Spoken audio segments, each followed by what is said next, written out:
திருநெல்வேலி பேட்டையிலேருந்து உங்கள் சித்த மருத்துவர் அல்லாச்சு. இன்றைக்கி நான் எதை பற்றி வீடியோ போட போகிறேன்னா, அதாவது மழை காலங்களில் நம்ம எவ்வளோ பாதுகாப்பாக இருக்கணும், அதுக்கு என்ன மருந்து நம்ம சாப்பிடலாம், அதை பற்றி தான் சொல்ல போகிறேன். அதாவது அதிகமாக மழை வருது, இது மழை காலம்தான்.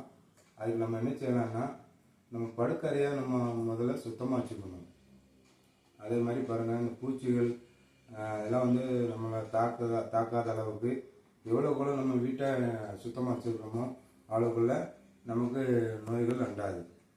இதில் இந்த அதிகமான சளிகள், வறட்டு, இருமல், நல்ல ட்ரை காஃபாக இருந்துச்சுன்னா அதுக்கு என்ன மருந்து சாப்பிட்லான்னா, துளசி, ஆடாதொடை, கண்ணங்கத்திரி, தூதுவாழை, தும்பை இலை இதெல்லாம் போட்டு கஷாயம் போட்டு காலையும் இரவும் 2 நேரம் குடிக்கணும்.